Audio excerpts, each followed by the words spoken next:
Hello class, so today we're going to learn our first official qualitative method, Introduction to Ethnography. This is a field-based type research which involves going out into a field and observing things firsthand. So let's get going.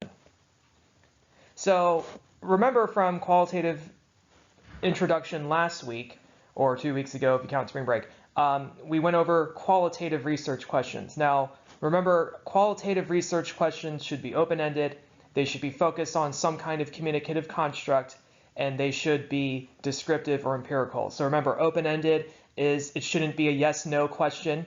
It should be focused on a communicative construct, so your question should have something that has to do with communication involved. And then lastly, remember, qualitative research questions are descriptive. So you're asking what, how, those kinds of things. You're not asking what is the best way to solve this problem. Remember, that's a normative question, and that's not what we're interested in. We're interested in describing things as they are in the status quo. Okay? So for this week in your activity, what you're going to be doing is you're going to be doing an actual ethnography in terms of going out into the field and doing field notes. So regardless of what you decide, where you decide to go, you're going to need to have a research question. So start thinking about a research question that you can answer this week that's qualitative in nature and can be answered through ethnography. Okay, so the first thing you probably want to know is, what's ethnography? So ethnography is basically the observation and description or descriptive study of people, cultures, and communicative practices through what we call interactive fieldwork. So think of ethnography, first off, think of the word itself. Ethno has to do with the word culture. So anytime you see something with the word ethno in it, that means culture, okay? So ethnocentrism, the belief that your culture is better than everybody else's. Ethnography, culture. Graphy is usually referring to the writing down or the recording of. So if you look at the word as a whole, culture, recording of, the recording of culture, okay? That's what ethnography is. So ethnography became or is well known in the field of anthropology. So those of you who have heard of anthropology before, anthropology is the study of other cultures. Now you could study subcultures in the United States, you could study exotic cultures out in New Guinea, and anthropology is the study of how other cultures do things, and essentially. So in anthropology, ethnography is huge there, because what you're basically doing is you're sending out a researcher to go into that culture and see things firsthand and to record and report what exactly this culture does and what their beliefs are. So ethnography is a very popular tool in that field, but ethnography can also be used in other social science fields like communication as well, where you go into a culture or you go into a setting and you go and observe these people doing something and you're trying to understand a communicative practice, okay? So this week, I've given you a sample reading with DeSantis, a couple of guys sitting around smoking, and it's about the collective rationalization of why people smoke cigars, okay? And so the researcher is somebody going into a cigar shop and listening to cigar smokers talk about anti-smoking ads, essentially, okay? And he did 4 years of field observation with these people, and he kind of knew them and he interacted with them.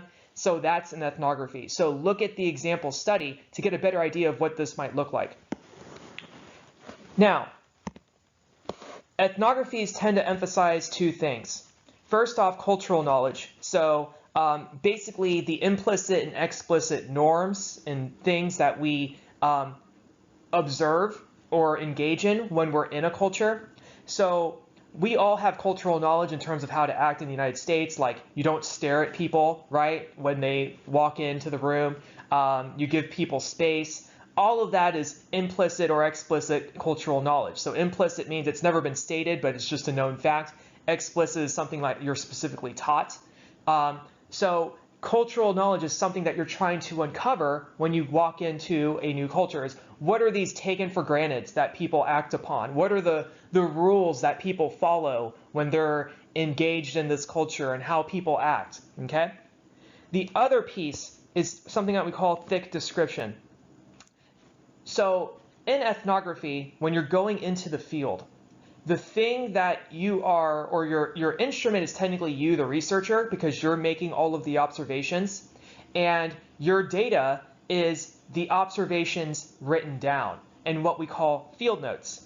And the observations have to be in thick description, meaning they need to be detailed of the social setting and of the lives of people. Now later on, we're going to talk about what field notes should look like, and I'm also going to upload sample field notes from another researcher so you can see when we say detail, like what we mean by detail. So a lot of what ethnography is going into the field, making lots of observations and writing all those observations down, okay? And it's going to be very in-depth, and it's almost like as if you're walking into a new planet is almost the level of detail. Like, you know, you have to describe everything, and you have to describe it in a way to where we, the readers, can understand what you're seeing, okay? So we'll talk a little bit more about that later as we move on in the presentation. But that's the key. Ethnography is all about observation and description. So there are two kinds of ethnography. So one kind is the ethnography of communication or speaking. Now this is true in communication studies. So I really should say like two kinds of ethnography in communication, okay? Because that's the field we're studying, okay? So the first is the ethnography of communication or speaking. Some people separate the two, but I think more and more now they're put together. So ethnography of speaking is where you're studying culturally specific communication practices and patterns. So basically, it's culturally specific communication practices, okay? Now, you can define a culture in a lot of ways. So a culture for you might be your fraternity, for example, or a sorority, okay? Well, usually when we say culture, what we really mean is a speech community. And so you'll often hear this, speech community, okay? And a speech community is basically a group of individuals who have a set of norms or rules for using and interpreting speech, okay? So a speech community could be a bunch of gamers, right? And so for them, they have certain little code words that they use and acronyms that other people can't understand, and maybe certain inside jokes that other people won't understand because you don't game. If you think about car show enthusiasts or car enthusiasts, they'll be high register on, like, you know, all these car parts and all that. But even you can go like military, right? The military is a speech community. They have a certain way of addressing people, a certain way of responding to messages in their formal talk. They use a lot of acronyms, and it's a very specific way in terms of how you address people.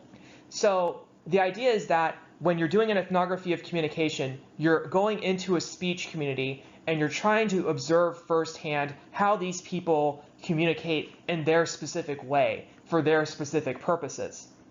And so you're looking at how do people accomplish their communicative goals in this setting, okay? So, you know, there can be a lot of ways that this could be studied, okay? The second kind of ethnography, now we're not going to do this in this class because the thing about ethnography, see, like, and this is, you'll have to digest this a little bit, but see, like, in quantitative research, it's hard to do a good job, okay? So that's what I would say in quantitative.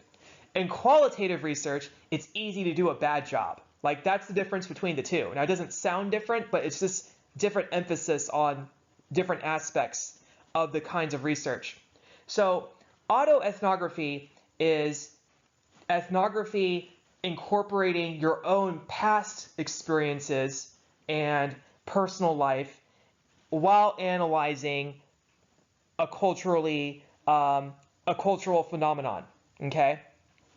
So you might do an autoethnography on breaking up. And so your data is going to be your past breakups. So in a way, the autoethnography is kind of like an autobiography, if you will. Because remember, auto, if you bring up this word, auto always means on self, like about oneself. And then ethnography, you already know what that means. So in autoethnography, you're using your own past experiences as data, okay? And then you're using that to build theory. And so when you talk about your past experiences, though, you have to talk about them in depth. Some would say that when you do autoethnography, it needs to be a time where you've set aside, it needs to be a point in life where you're writing these things down because of memory recall and all of that. But there's a lot of theory and different things that you have to take into account when you do autoethnography. So we're not going to do it in this class. So if you're thinking about ethnography topics for this week, we're not doing autoethnography, so it can't be anything about your personal life. Okay? And autoethnography, of course, is going to be very different. It's like the polar opposite of probably what you would experience if you're like some like quantitative, like post-positivist research or prediction control. Autoethnography is like the ultimate opposite end of the spectrum of that, because here you're talking about your subjective experiences, but also putting them in terms of theory. Okay, so what we're going to focus on in this class is ethnography of communication, speaking, or just general ethnography if you want to just talk about culture as a whole. So these are usually the two kinds. And so when you're thinking about ethnography, you want to think about a topic where you can engage a community or go into the field somewhere where you can look at a communicative practice of some kind.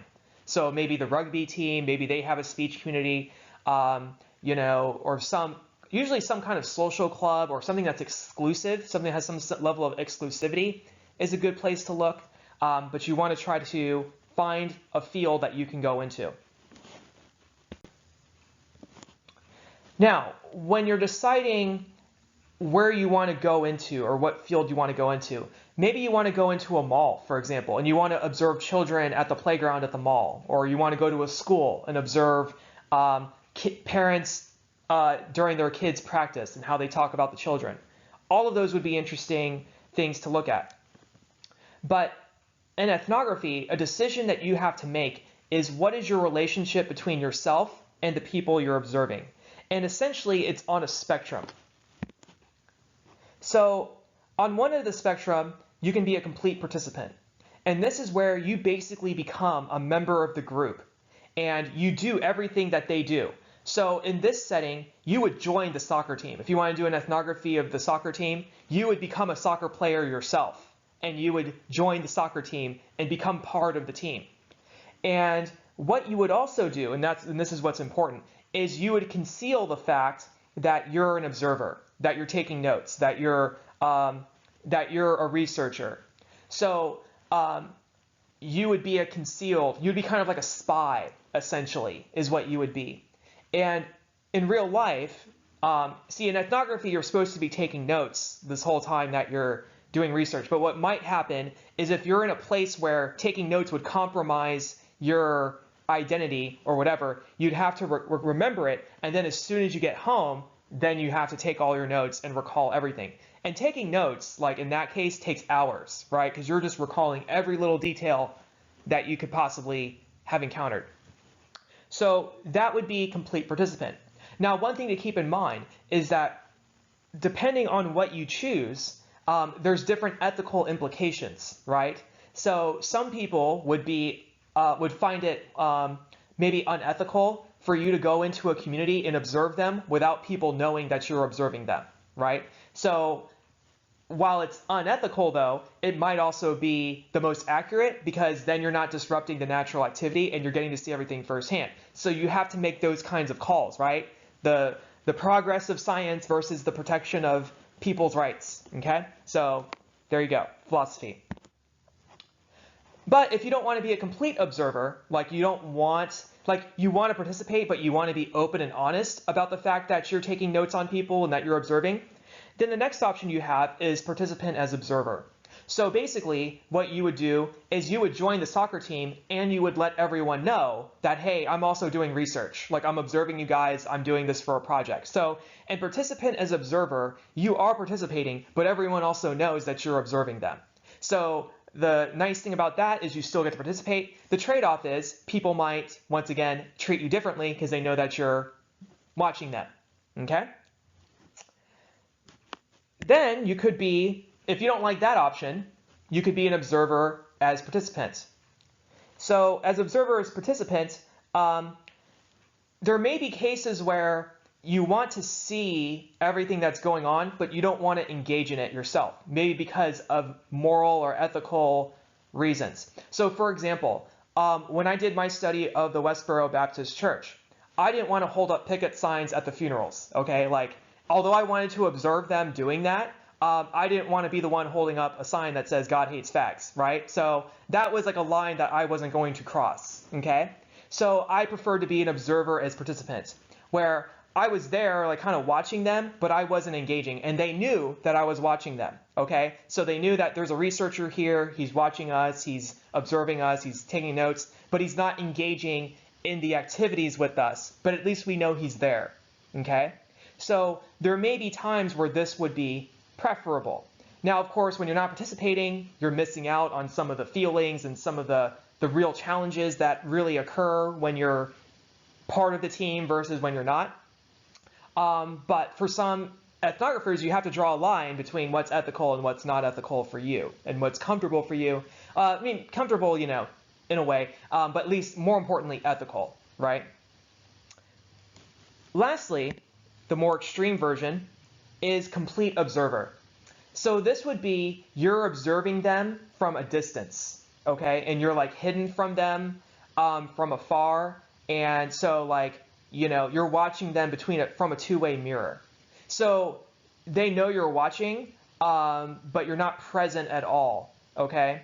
You're not engaging in anything at all. Maybe you're hidden from the group is the idea. So maybe you're just leaving a camera or something in the room, but you're not there personally, okay? You know, so when you're a complete observer, you're not present in the situation, but you get some kind of recording, or you're observing it from a far distance to where you're not anywhere within their line of sight, okay? So most of the time, I mean, it just depends on what people, you know, it depends on what you're doing in terms of what you're studying. There isn't like one that people always do, but, you know, probably between these two is what you'll often see in most ethnographies, I would say, okay? So you have to decide in your ethnography that you're going to do, where are you on this spectrum, okay? But I'd probably say that for the purpose of this exercise, you want to be somewhere where you can be in the field. So I don't know about this so much, but for example, if you're going to a mall and you're observing children at the playground, then you might be a complete observer because you won't really be participating that much. So, you know, there's a line there for sure, but you want to declare that in your field notes what you did. Now, levels of ethnographic claims. So when you're doing an ethnography, you want to be able to describe things, okay? And so the first level of claim is what we call description, and this is where you're describing the observed thing. So in your field notes, you should definitely have this, okay? This is something that all field notes will have. It's description. So let's say I was doing an ethnography, okay? And I wanted to do it on partying, okay? So I wanted to do an ethnography on college parties. And what does partying mean to students? And what does that entail? What is a party, if you will? Okay, so let's say I go to a house party, okay? And so I'm, you know, an ethnographer, and, you know, maybe I'm going to be more like an observer as participant, so everyone knows that I'm observing them, but I'm not really engaging that much in the group, or it's very limited. Like maybe I'll have a drink, but I'm not like out dancing on the tables or whatever people do at Arkansas State University parties, you know, whatever. Okay, so when I'm taking my notes, I just don't want to say something like, I went to a house and there were a lot of people there, okay? Not descriptive, bad, okay? You want to describe things in as much concrete detail as possible, okay? And you want to pretend as if like you're entering another planet, like you have never been to a house party before, and that you've never seen a house before, you've never seen people here before. You have to put away all your preconceptions of what things are and just describe. So I might say something like, there were about 50 people. most who appeared to be in their early 20s, inside the fenced-in backyard of the 3-bedroom split-level house. You see what I mean? Very descriptive. Okay, now we have a better idea of what's going on. Now, field notes are going to be paragraphs and paragraphs, pages and pages of description, okay? But that's the level we want to be thinking at, is describing things.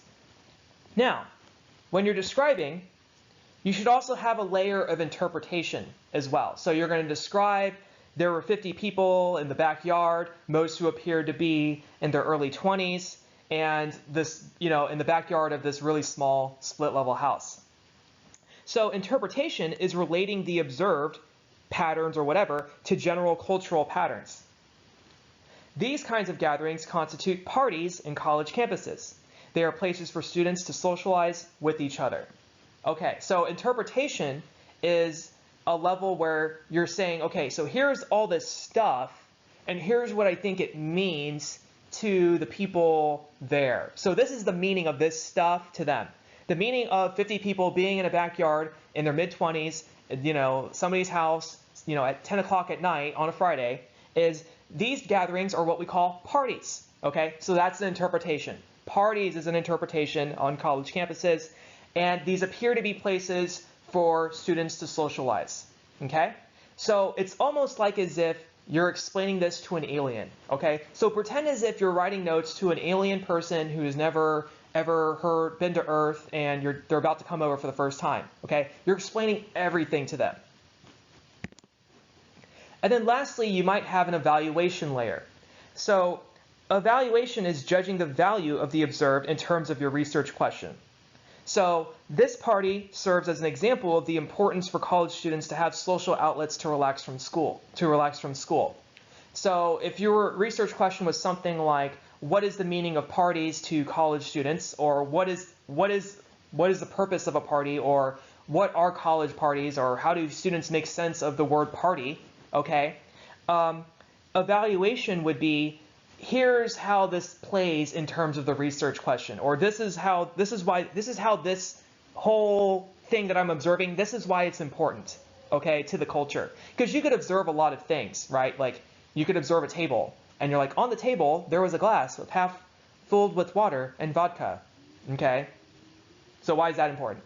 Oh, okay, because the water signifies vodka, that this is an open container party or something, or alcohol is free for everybody. You have to get to that level where it's like, here's what I'm observing, here's what it means, and here's why it's important, and here's why I'm showing you this. That's what evaluation is. Evaluation is, and here's why I'm showing you this, okay? And here's why I'm addressing this in my findings. Now, typically in field notes, you'll definitely have this. You might have this. You generally have this in your findings, like when you actually write a research paper. So when you do your field notes this week, I definitely want these things. If you have this, that's okay, but the most important part is this, especially description. And your description's got to be descriptive, okay? Pretend I'm an alien. I've never been to a mall before. I don't even know what a mall looks like. What's a playground? What's that? What are children? What do they look like? That kind of stuff, okay? So you have to be at that level. Okay, then you have recording observations. So we're talking about field notes. So field notes are essentially equivalent to what an interview transcript is. So when we do interviewing in the next week, you'll learn that when you interview people, you're supposed to get a transcript of their answers, so then you can analyze their answers and then provide findings, right? Well, in ethnography, what you leave with are observations and field notes. And your field notes are essentially your interview transcript. Field notes in quantitative research, if you compare to quantitative research, field notes are your data, okay? So field notes are your survey answers. Field notes are your observations in the lab. Field notes are the content that you've analyzed in content analysis. So field notes are detailed writings of your observations. So the better your field notes are, the better your findings are, okay?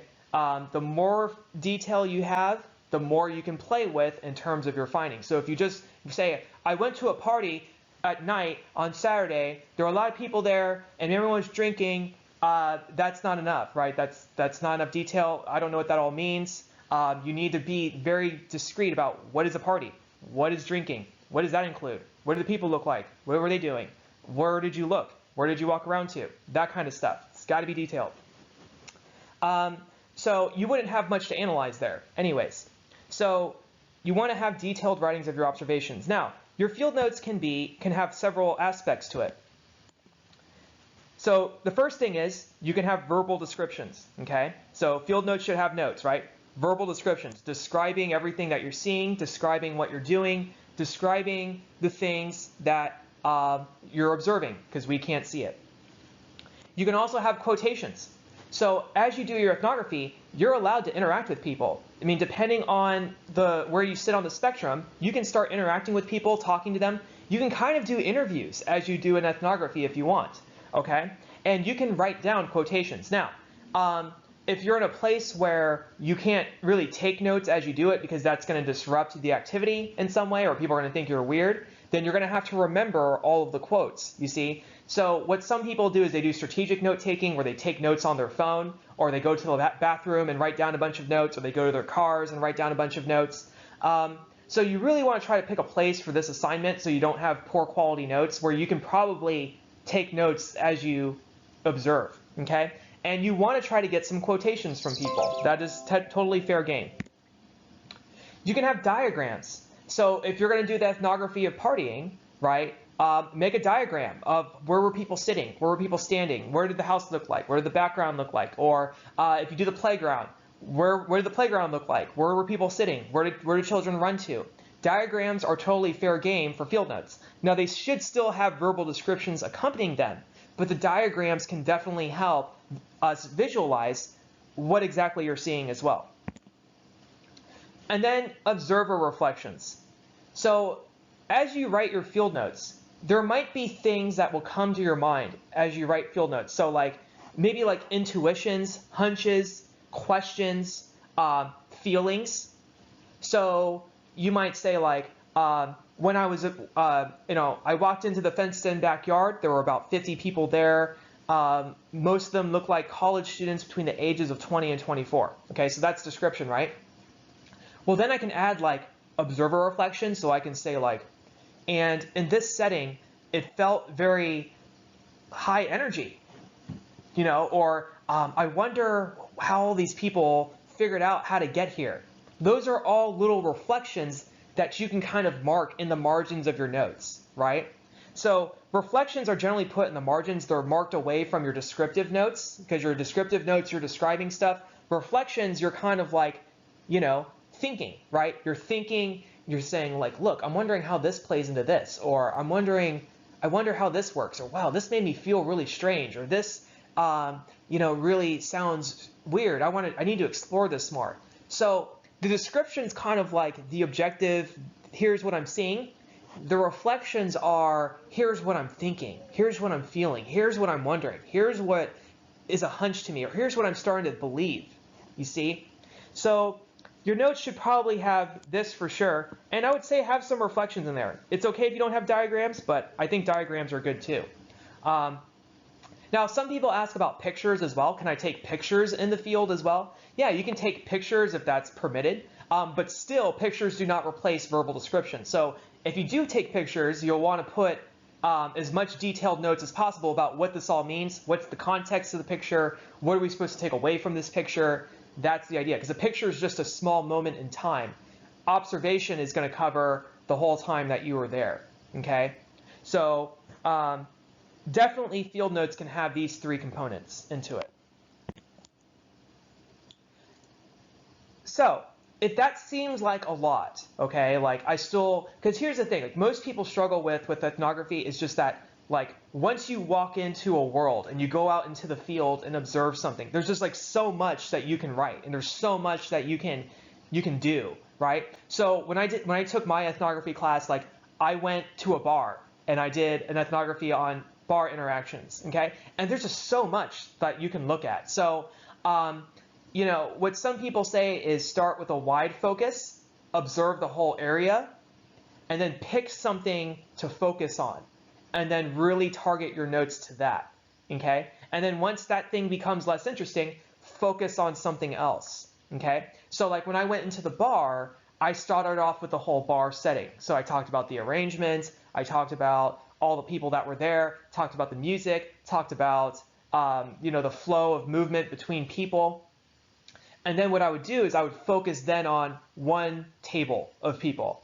And then I would look at and talk about, all the interactions and nonverbals and all that of going on. So I was more of a, I was almost more of an observer as participant because I had my notebook out.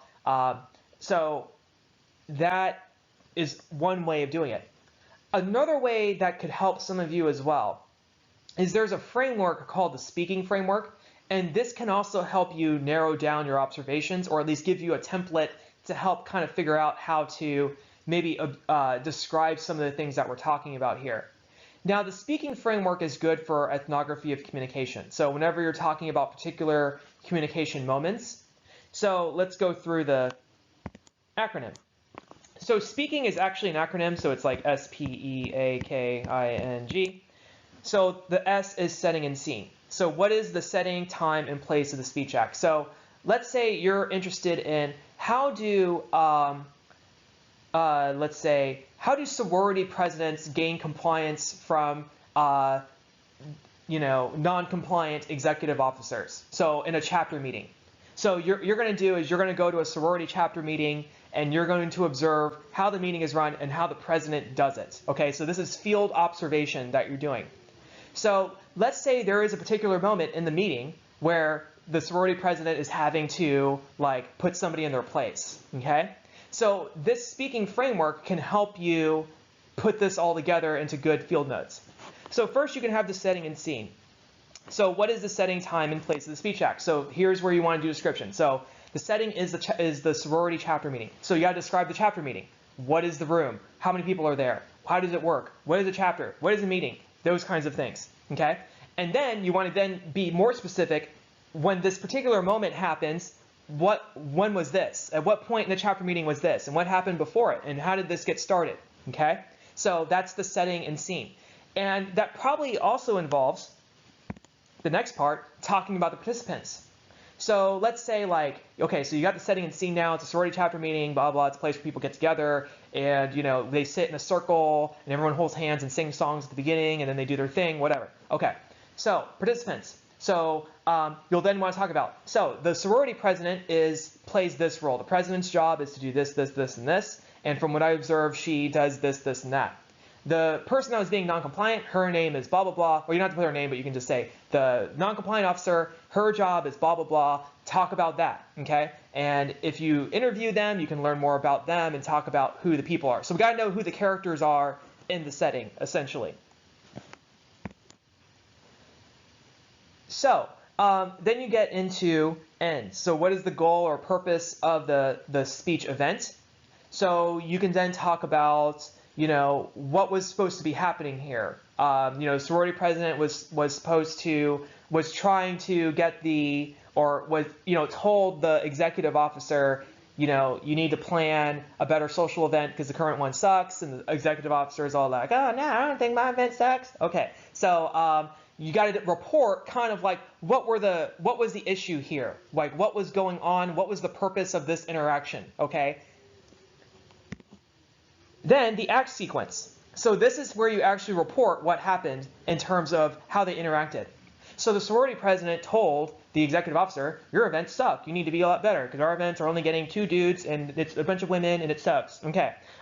So she said that first. Then the executive officer was like, oh, no, it's not. It doesn't suck. There just needs to be more guys. Blah, blah. Okay. So, and then the sorority president's like, well, your events are terrible. You shouldn't be an event planner because you suck. Okay. So then you kind of report what actually happened. So this is where you talk about, here's what he said, this is what she said, then she said this, then she said that. And so this is kind of like the meat of the speech act, or in terms of the speech event, if you will. So you want to kind of talk about what each person said. How did they react? Nonverbals are important as well. So you can be like, when the sorority president said the event planner's event sucked, she flinched, she looked angry, and she said blah, blah, blah, that kind of thing. So it's okay to be descriptive about not only what they say, but how they react. You can talk about how the other people in the chapter room acted, and how they responded, that kind of thing. key. So key is kind of it's a little bit more of an advanced idea, and you can read books on keying itself. But keying essentially is a way of setting a tone or spirit for something. So like the difference between I'm serious and I'm just joking is a key, right? It's all about how it's keyed. Like if I say, you're like the worst catcher in the world, depending on how I key it, that could be a real insult. Like somebody could be really hurt by that. But if I say it in a joking way, like you're like the worst catcher in the world, like it's just kind of a joke, right? And then we take it as a joke. So that's a question of keying, right?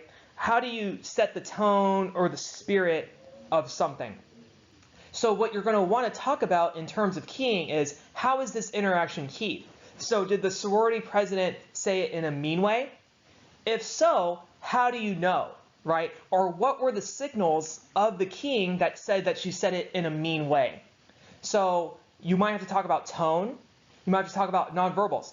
When the sorority president said, your events suck, there's only 2 dudes that show up and we want more dudes at our events, I know that she said this in a way where she had a glare, she said it in a lower tone, and she even had like a scrunch on her face, and she even put her hand up like, yo, what's up? So that's how you establish keying, is you look at what's displayed, and then you look at how the person who received it took it. So then you say, okay, and when the executive officer saw that, what she did was she gave a snare back and was, stood up all angrily and said, my events don't suck, whatever. Okay, so that's where you're covering keying, okay? So how do we know people are taking this? In what spirit? That's what you have to be able to describe in your observations and field notes. Then you have instrumentalities, okay? And so these are, what do people use as their means to communicate all this stuff, okay? So, you can talk about, it was all verbal, it was all partially nonverbal. You can talk about, styles of speech. So she raised her voice a little bit. Maybe the sorority president walked around a little bit and moved closer to the executive officer, or left her podium, or stood up. All of those are instrumentality. There's a lot of ways to communicate besides using our words. So talk about these other methods that they use to communicate. And then norms. What are the social norms that regulate the social event or the speech event? So probably, even if it was in a chapter setting, there's probably still a norm of formality, right? You would think in a chapter meeting, maybe. So you'd maybe talk about, so as they did this interaction,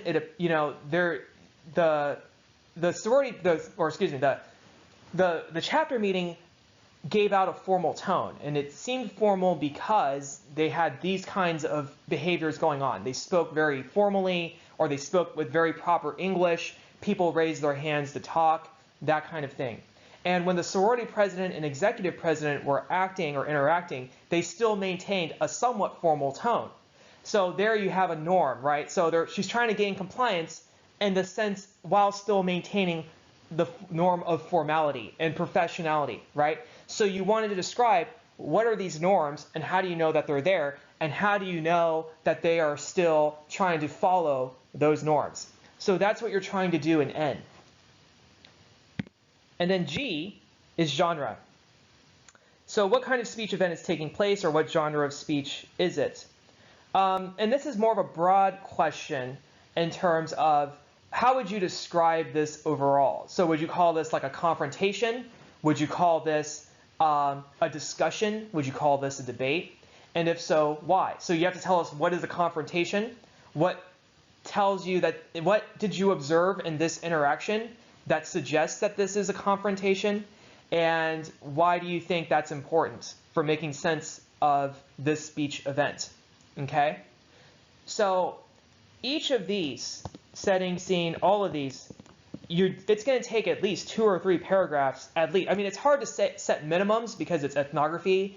But if you're like one sentence here, one sentence, like you're doing it very poorly. Like each of these technically should be pages and pages. Like this should be like a couple pages, that should be a couple pages, that should be pages, pages, pages, pages, pages. But probably for practice, because we're not going to be that hardcore, you got to at least be a couple paragraphs for each of these. Okay, so that's the trade-off to ethnography. It's cool, it's because you don't have to do numbers and you don't have to do quantitative research and you have to do statistics. But then you got to do a hell of a lot of writing, like in ethnography. So a lot of observing and a lot of writing. Now what's cool is the writing isn't like, formal academic writing. It's just writing down what you observe and like basically having a catharsis of your whole experience on paper, if you will. But describing things systematically and really answering the questions that you're trying to answer. So, in conclusion, ethnography is all about rich description attained through immersive observation.